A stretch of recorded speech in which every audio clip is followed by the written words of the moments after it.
All right, and I'm going to reshare the agenda. Great. All right.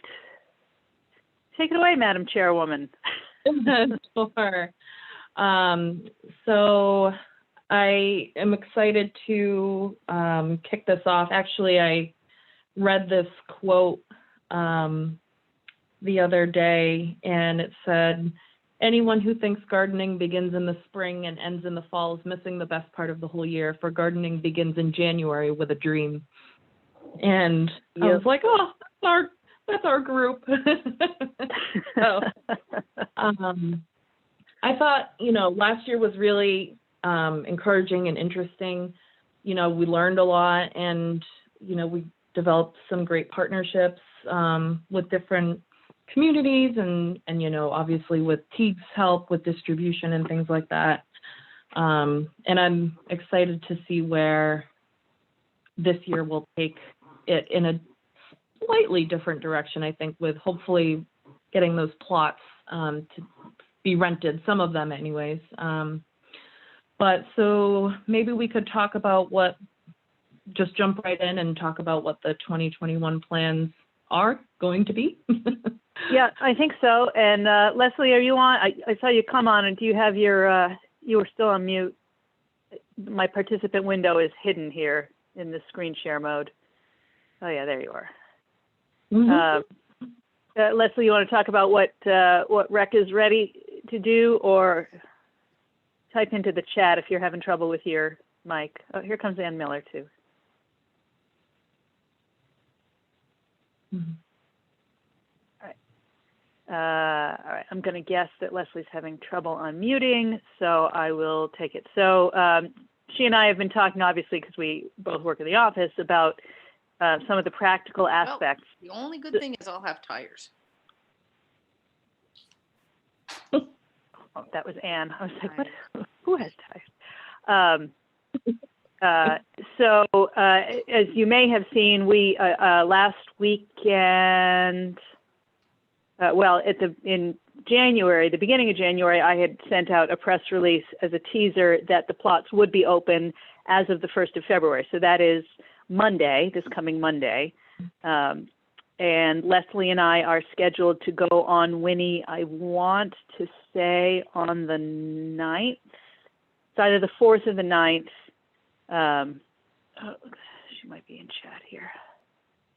She needs to log out and log back in. Okay, Leslie's going to log out and log back in. So I'll spin my wheels on this a little bit until she comes in, because it's her system that we're going to be using, the Rec system for registration. But anyway, so we promised that registration would be available online as of the 1st of February, which is this coming Monday. And at some point in the next week or two, Leslie and I are going on Winnie also to talk this up. So what we want to do is, here she comes, establish a general form for the registration forms. And then you'll see there's some questions down here that we want to, establish the answers to tonight, so that when Leslie and I discuss it tomorrow, and quite frankly, when she does the legwork of creating the form, because it's her system, it's just all done, and then we can go live on Monday. Are you fully with us, Les? You want to? Okay, take it away. Because I was logged in to the network of my work computer, so it was trying to read my microphone at work, which I'm not there, so. It was, so I'm gonna need a minute to bring up the online portion so folks can see that. But basically, the online component is ready to go. I feel comfortable opening that section and then working on the paper form, which shouldn't really take too long. We have other paper registration forms we can modify it from, but we created the online piece. So with this group, I think we just need to confirm a few things. We need to confirm the price of the size plots, And then the other piece that we need is the sort of guidelines that we want the participants to agree to. So the way the online registration system will work is that when folks register, they get a confirmation, and it can either have a link to those guidelines, or those guidelines are attached, or it can have them all written in the bottom of the email, just depending on how long it is, or it can be a combination of both. So they get an email confirmation with us, whatever we want it to say in regards to, welcome to the 2021 season, and and then the a link to the expectations or guidelines, and then those guidelines or expectations can also be a PDF on the online registration piece. So we can say see the guidelines below, or with further details, and people can open that and look at it. So so yeah, I mean, we basically just need to have this group kind of go through those. And I know we gave some samples of registration forms, and Tira has some as well. So we can kind of look and see what other community gardens have set. Things that I didn't even think of. I was like, oh, they must have learned some of these things along the way to help with the registration and expectations. And, of course, we would put things in there. It's town property, so there's no smoking, there's no alcohol. And you hate to have to say it, but you do have to have those things in there. So that's where we are. Tira, if you want to work on going through that, and I'll see if I can bring up the online portion so people can see what that'll look like. Okay, so this is the first of the 2 exemplars that was included in the agenda. This is from Newington. This information is very basic, which I like. I have no idea why anybody would include gender as a category, and we can scrub that. But other than that, obviously this is an established garden, because they have these categories, which we will not need this year, but presumably will need next year. And then their agreement form on the sign-up form is very basic. And you can see here that the rules are sent separately or viewed separately than on this document. And the other one that we had pulled was, are there 3 here? Yeah, I think the third one is just right below it. Yeah, the letter went missing. So here's, go ahead, Leslie. Our online registration system currently requires gender, because some programs are only, for gender specific, if you're offering programs in that way that are gender specific. So that's why it asks it. Currently there's no other, but we can have, I'll have to see if you can leave it blank. I'm not sure. This one is obviously a longer form and includes some of the expectations as a part of it.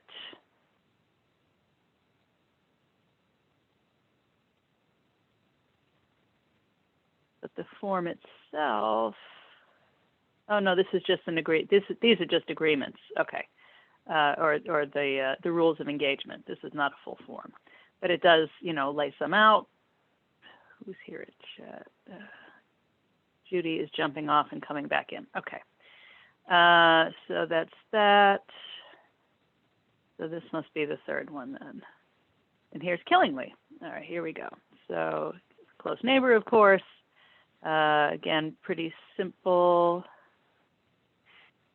information here up front: name, address, contact information, their suggested fee.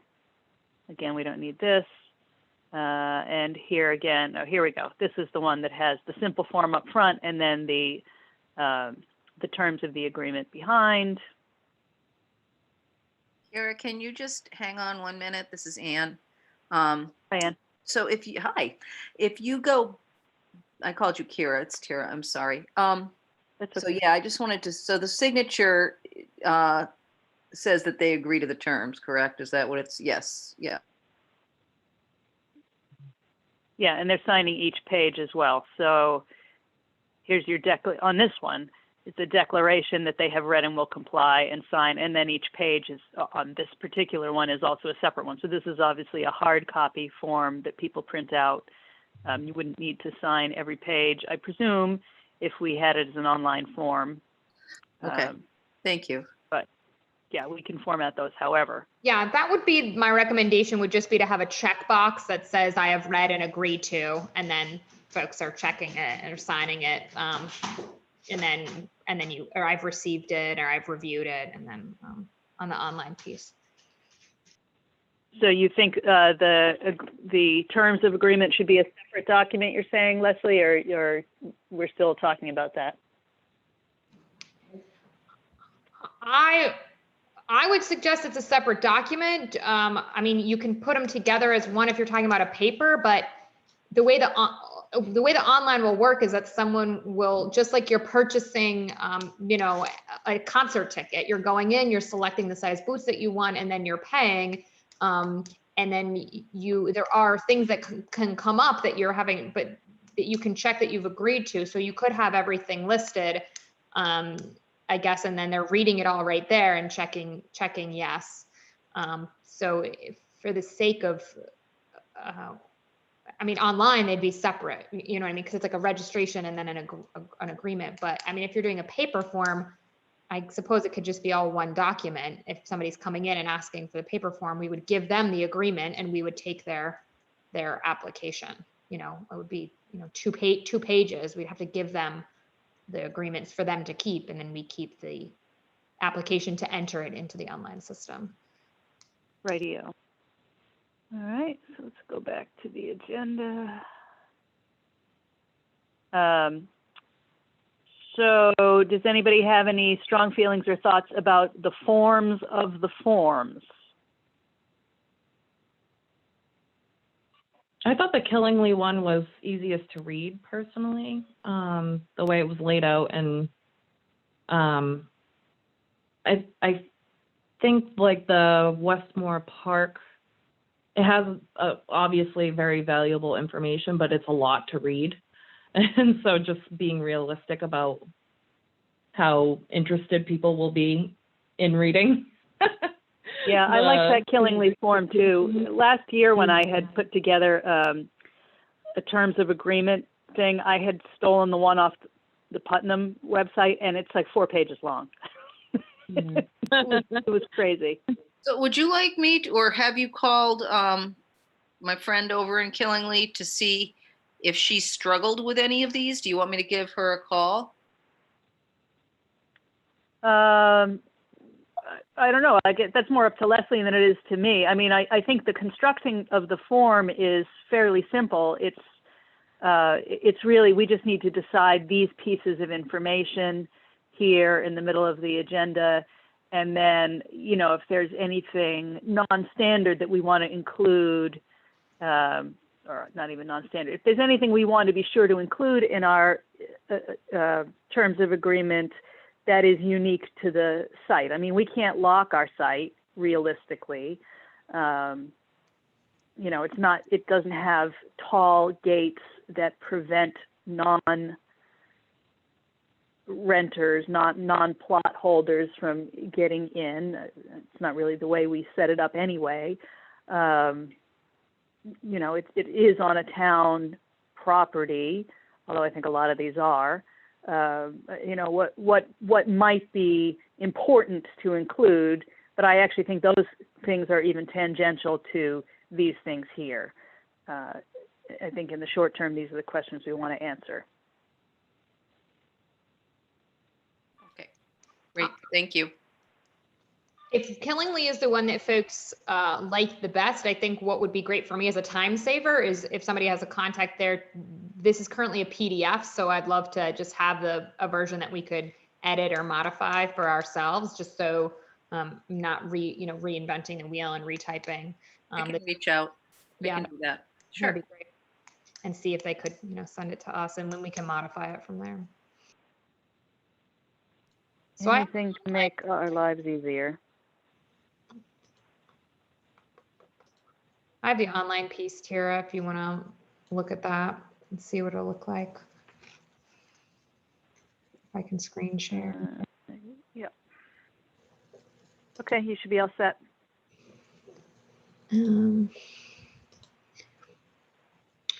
So this is what it looks like on the back end of things. And then And then this is, let me open it so you can see what it would look like on the public side.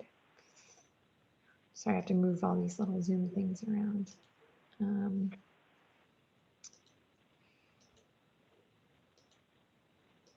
Oh.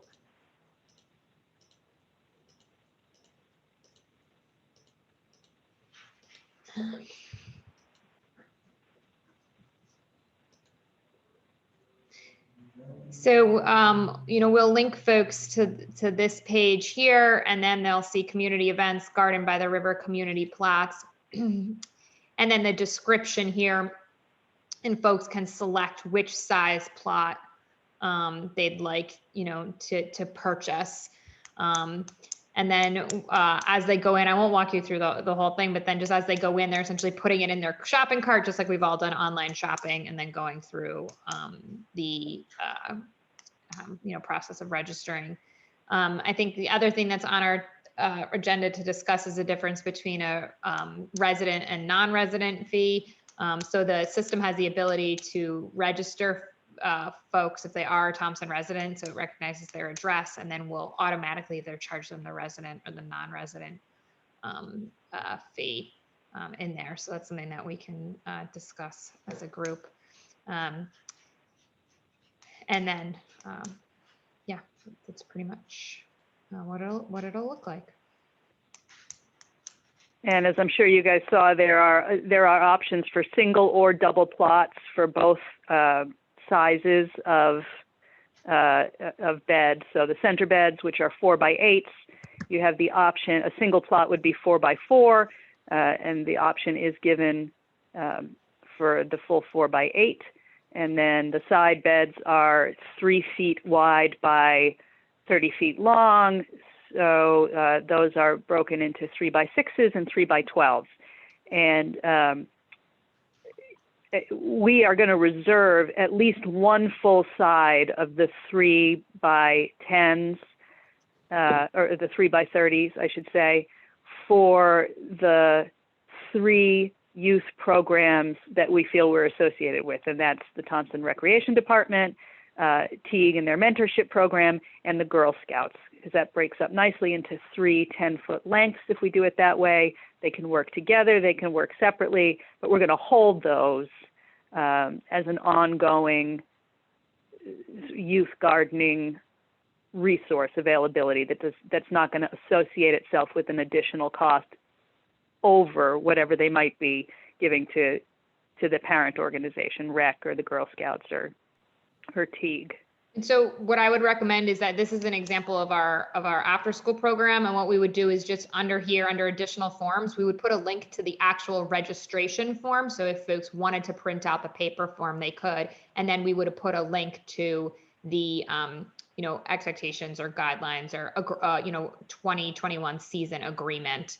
And then that would be how we would do that. And then it would be within the registration system for folks to check off that they agree to those things. So. Yeah, and what I had put in the little brochures I mocked up for Community Day when we were trying to roll this out was I had proposed $20 for single plots and just a straight $40 for double plots.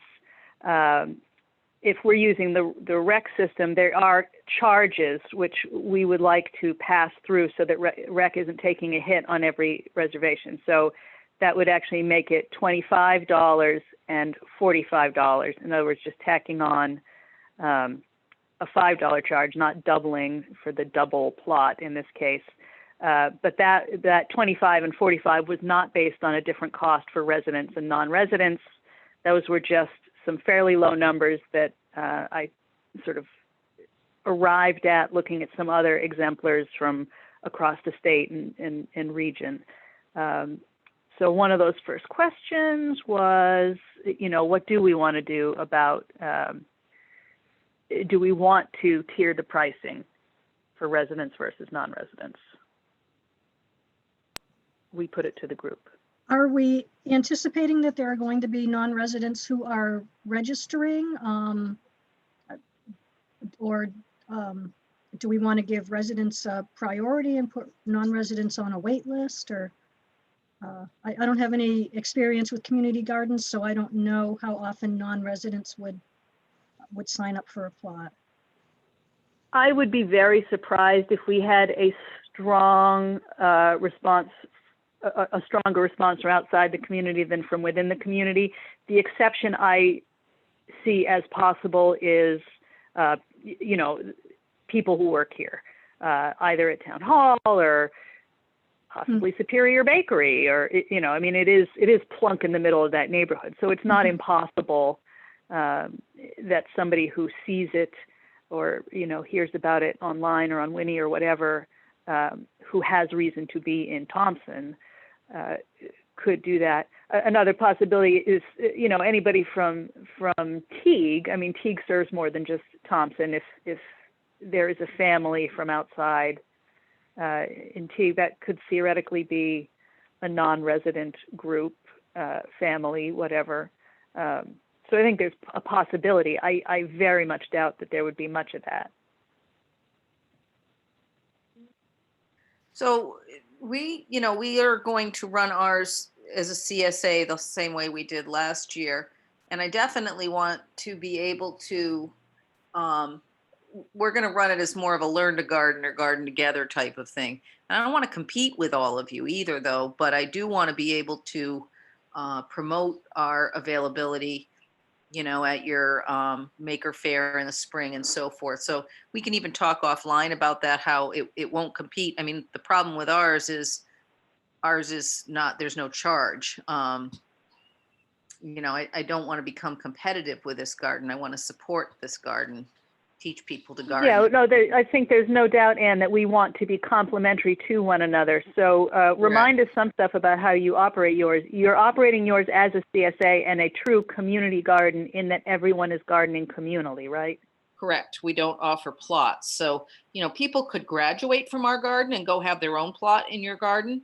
But for right now, no, we're not offering what you're offering. We're offering to teach folks to garden together, and then they can either, you know, donate their CSA to the, you know, that's what happened last year. Sometimes some people just wanted to learn how to garden but didn't need the vegetables, so they would donate, or the green beans would come in and the family didn't really care for green beans, so they donate that to our pantry. So And I think there's plenty of independent action there. I mean, we are not, with the exception of whatever we hold aside for the kids, we are not running this as a teaching garden at this time. No.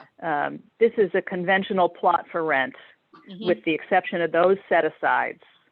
Yeah. So I think that's compatible. Yeah, I think there's opportunity, like you said, too. If folks have graduated, have participated in your program, and they're ready to have their own plot, then they're moving over and you know, using a plot in the community garden, and vice versa. If folks go to the rec page and they see, you know, community garden plots, but they think, oh, I'm not quite there yet, you know, we can have information sending them over to Teague and saying, you know, not ready for your own plot, you know, just starting out, want to, you know, learn more about gardening and community garden, and then we reference them over to you. So I know people who are in both, you know, on both. Very cool. Very good.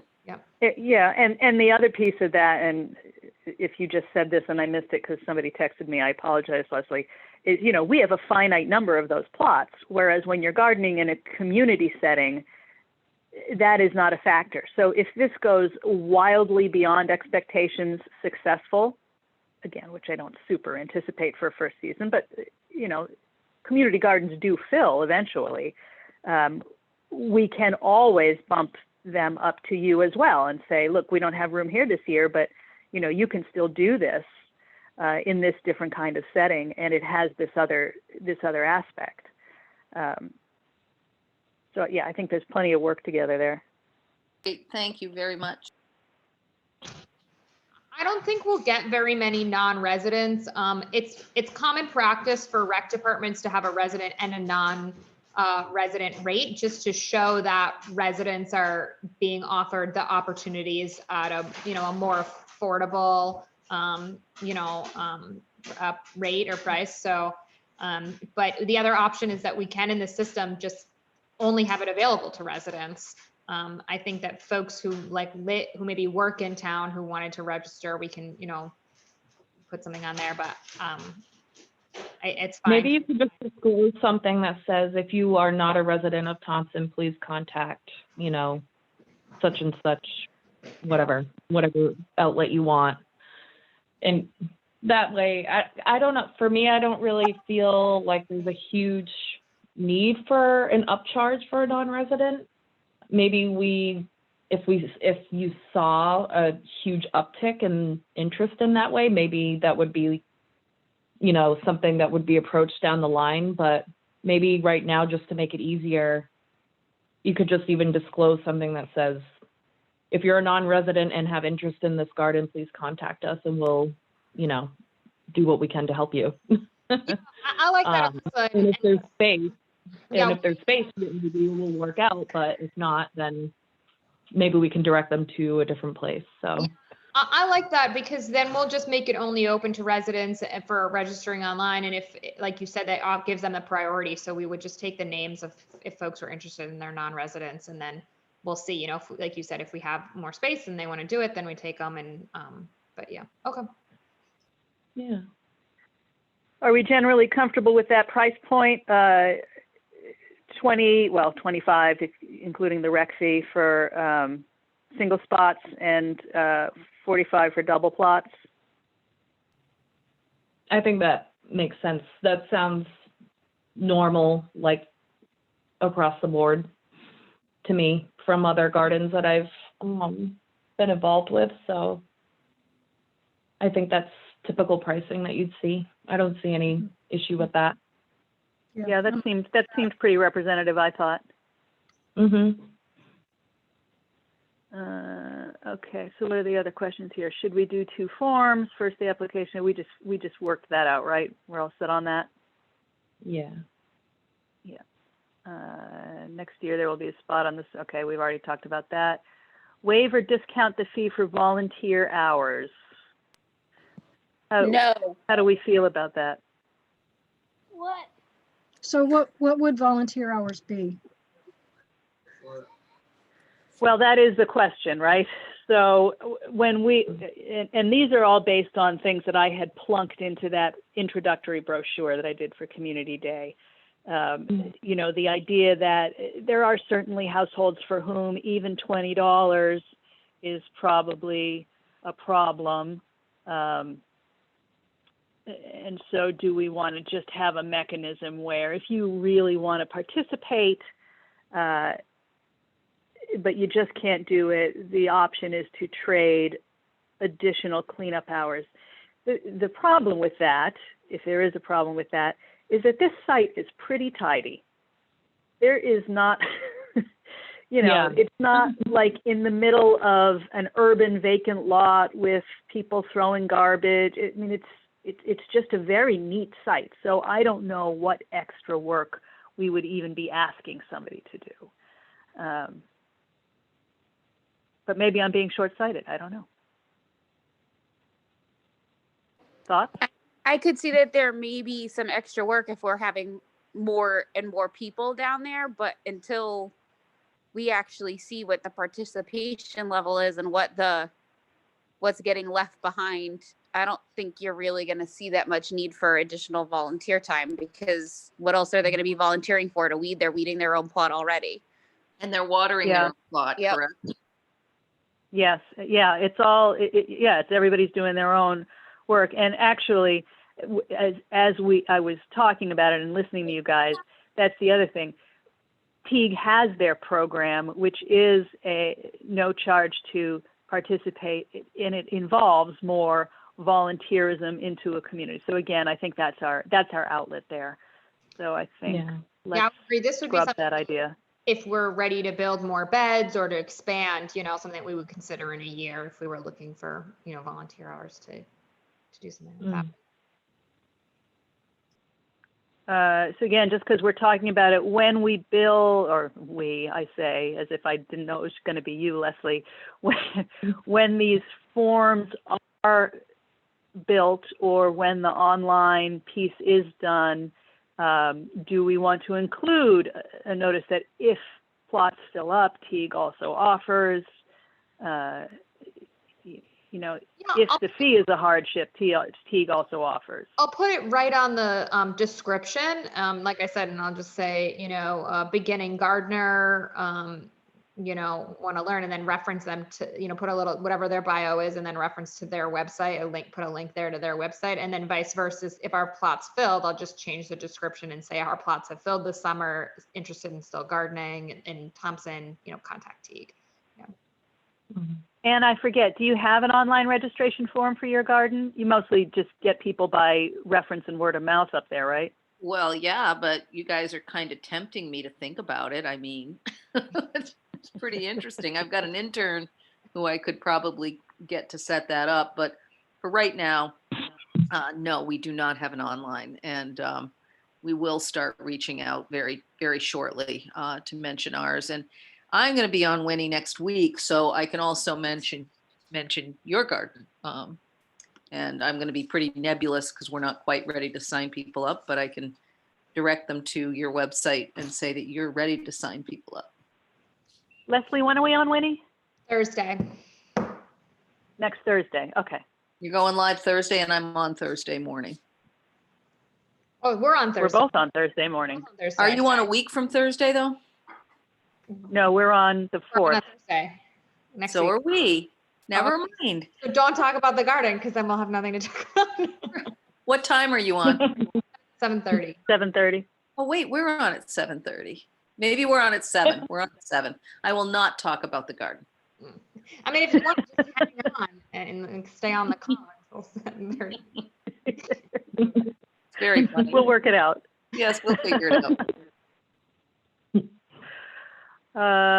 Okay, so we got through that.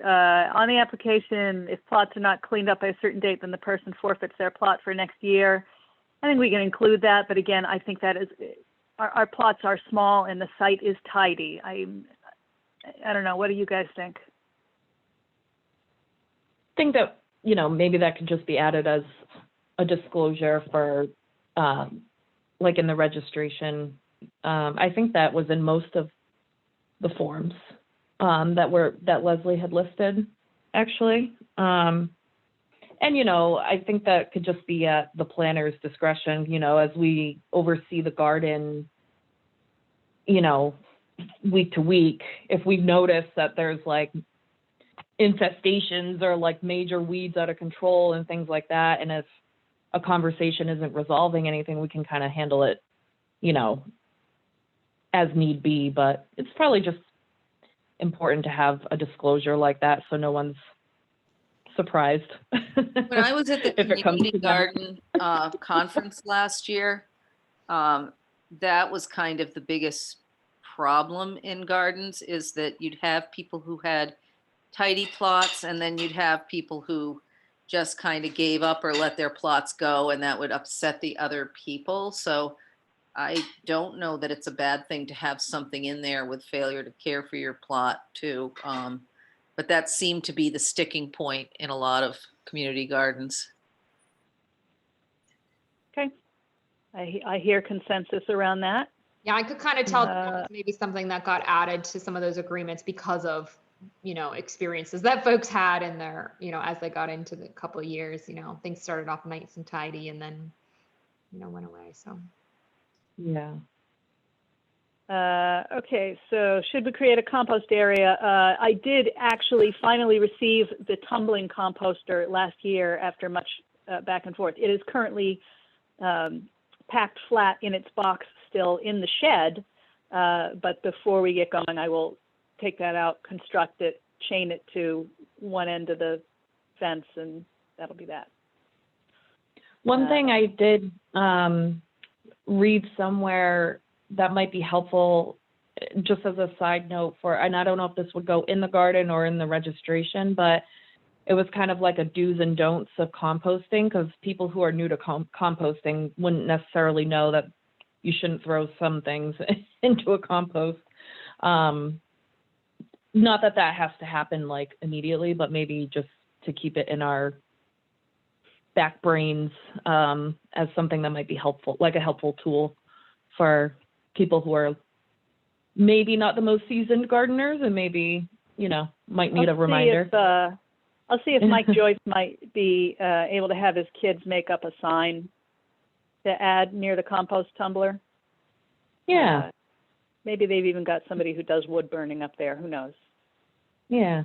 Something Just a simple. random thought. Yeah, that's a good one though. Compost area, additional water barrel. All of our free rain barrels are accommodated for. I think it's probably not bad to put one at the opposite end in that center spot. The two end beds actually seemed to do quite well, I thought, with the draw, although one of those lines is obstructed, probably needs to be dug out, sort of cleaned out and redug before anybody goes in the gardens there. But the two straight line ones, I thought watered pretty well all season. The one that was problematic was the one in the middle that went, Up up and down yeah, and up I and agree. down. Yeah. No water ever got past that third bed. So possibly I'll check the EDC budget to see if there's any stray dollars lying around for another rain barrel set up. Yeah, I can also check Tira and see. I know we have extra barrels. I don't know that we have any more of those large barrels, but we do have some smaller ones. And It I'm probably sure, wouldn't even need much more to get to, just 3 beds really. Because it's got, you've got 2.5, yeah, there's 5 both- down the center, as I recall. So, it's really 2.5 Right. beds each that it would be watering. Tira, I'm not Okay. as familiar. I mean, is it common when you have a community garden that you don't have access to running water, or is that something that in the description of our, of the plots that we want to put, or somewhere where folks are understanding that, there's not going to be a hose that they're dragging to then, water, it's going to be rain buckets and, I mean, is that, I don't know for folks who've done community gardens before, is that common where people are filling watering cans from rain barrels, or is there usually, access to running water? Well, of course, in a perfect world, someday we will have access to water at this site if we can ever clear the hurdles on the rehab of the building. But that's, that's quite a ways down. I have not done community gardening in other places. However, my impression from the reading that I did, the background reading that I did before we started this project, was that it is not uncommon, particularly in urban, like vacant lot type plots, that there is no access to water. And we were watering a whole garden, right? If you're watering a single plot, to bring a gallon of water becomes a different burden. And of course, we still have that water pack, but it needs to be filled off-site and then brought to the site. So people can fill their watering can if they're bringing a water can. The idea would be they fill it from the rain barrel and then just water their individual plot, or bring their own. The idea would actually be that they would be filling it home and bringing. Okay. So then that's something that we would write in the description or in the expectations. Yeah, that the only access to water is from the rain barrels, and those are drip irrigated. So it's not, their purpose is not for people to turn on a spigot and,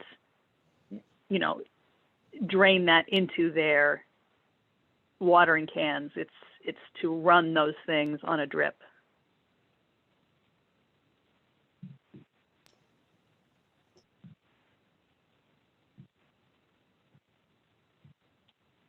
All right, I have about 15 minutes before I have to switch to my next meeting, although I can switch the hosting over to Leslie if you guys want to go on after I'm out. But do we have anything else we want to go over about the terms, conditions, and processes for registration?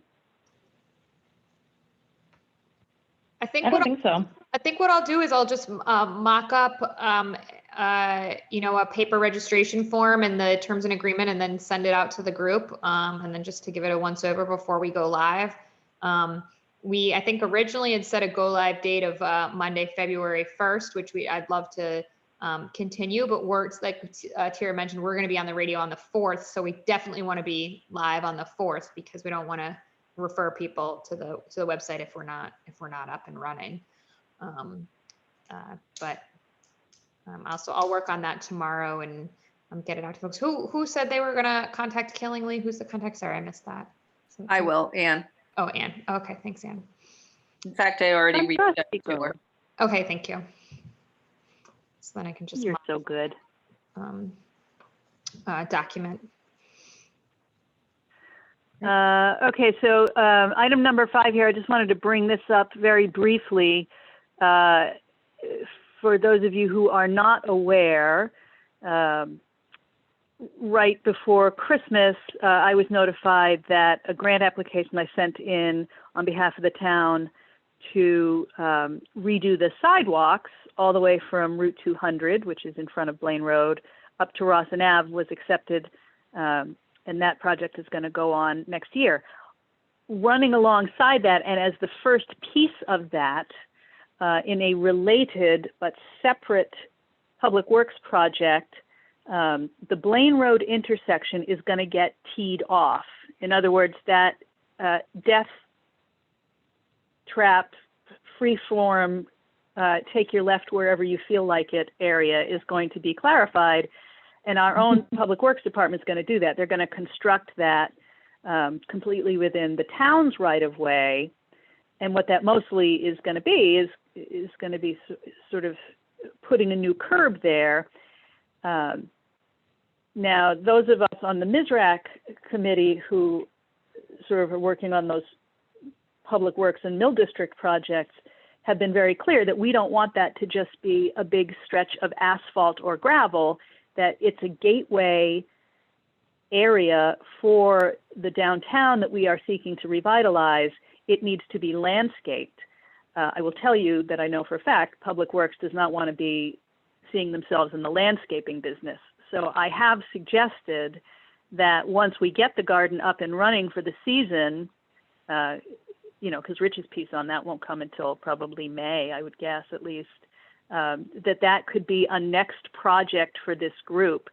I mean, I kind of figure that once the garden is running, it will need very little in the way of maintenance, just, you know, occasional meetings with whoever's renting the plots. Are we going to do special events? You know, maybe at some point building another set of beds.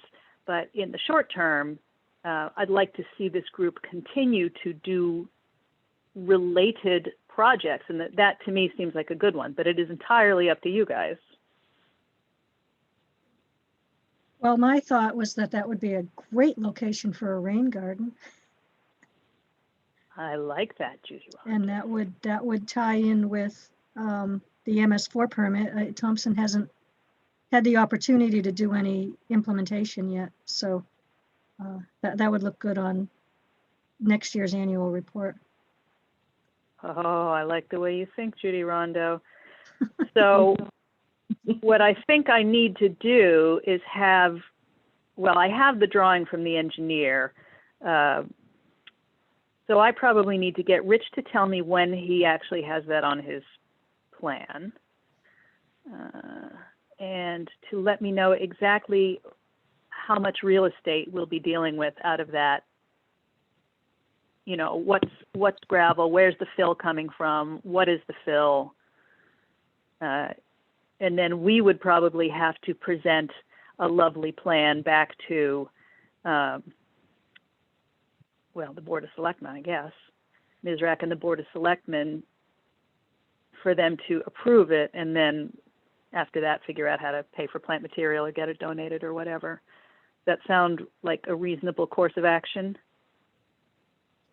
I like it. Yeah. All right.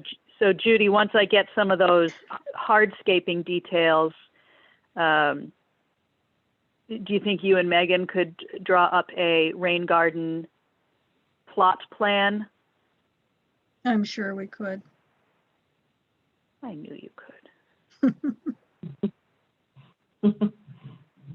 Megan Design.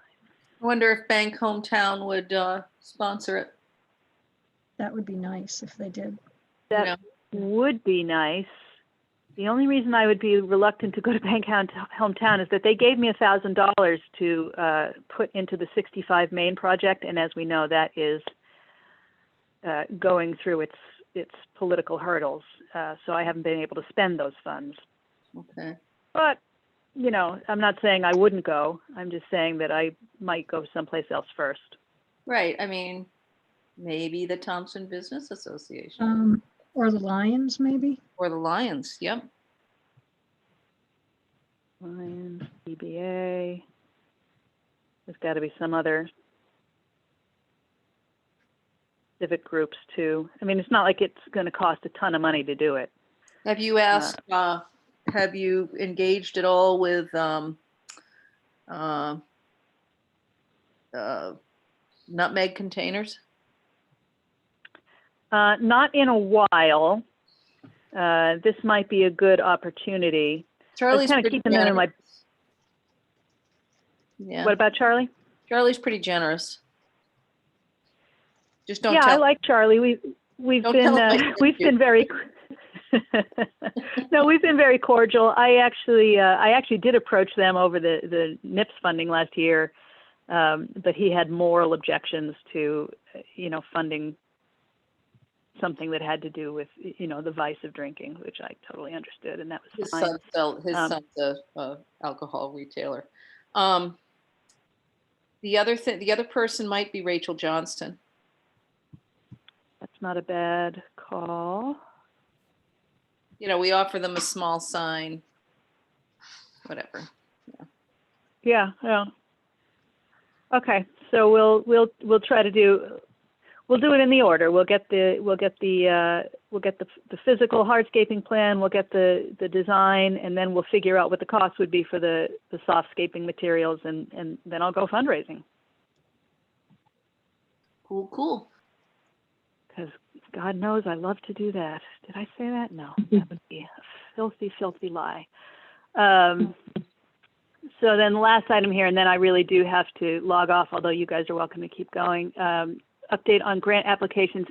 And you didn't get that notification from the kids' garden yet, did you? No, I did not. Okay. That is, I believe, due tomorrow. If we get that, fantastic. That actually solves at least one problem that we just discussed. Although that was mostly geared towards getting stuff into the youth garden program. If we are unsuccessful, the other one that they open up, which is on which the municipality can be the lead, is due next Friday. So I do have it in my work queue if we are not awarded the one we sent in right at the end of December, to go repackage that and send it out for next week. So if you do get notified, just shoot me over whatever the result is right away. Absolutely. And I'm trying to think if there's anything. Oh, yes. And one more thing, going back to our friends at 65 Main, Brian Santos and I are doing a presentation for the Turtle Lot Trust this coming Monday, the 1st of February. It is a Zoomer. I didn't check to see if the agenda's up yet, but I'm going to check. It'll have to be up tomorrow because that's the statutory requirement. And I'll send that link to everybody from all of the volunteer groups who are involved. Brian and I put together a PowerPoint deck, and what we are going to do is make the case, which I believe is a compelling one, that the trust should, in fact, Turtle Lot Trust should agree to put up matching funds for grant opportunities, because one of the problems I've had is that there are grant programs that might be appropriate, but because we haven't had any matching funds or very limited matching funds, I haven't been able to pursue funding for the whole project. And when you split a construction project like that up into phases, it's not really very attractive for a funder because they're funding something and then the work's still not done. So I think that has been a hurdle. And if we had the ability to access a pool of match funds, I think it opens up an entire new layer of programs that I could submit to, including a handful of USDA funds, grant programs and a couple of others that are floating out there. So that February 1st is the Trust's annual public hearing. So it is totally appropriate. I mean, it's always appropriate because it's a public meeting, but it is specifically appropriate for the format for people to dial in and make comment. And, you know, I would like the members of that trust to see that this is not just, you know, one loud person in town hall harping on this project, that there is, in fact, a whole slew of volunteers from, you know, this garden group to EDC and branding and MISRAC and trails who are working on intersecting revitalization projects because we share a common idea that we can progress. So, you know, hopefully you will all consider doing that and have the ability to do that if you can. And like I said, I'll check for the link tomorrow and send it out. And that's what I got. Thank you, Tara. Anybody got anything else before I have to sign out? I don't think so. Not on my end over here. Great meeting. Thanks, everybody. Yeah, we're getting ready to go live. Very exciting. Yeah. Yep. It's the next step in our evolution. Love it. All right, guys, we'll talk soon. Good night. Take care. Bye-bye. Okay. Bye. Good night.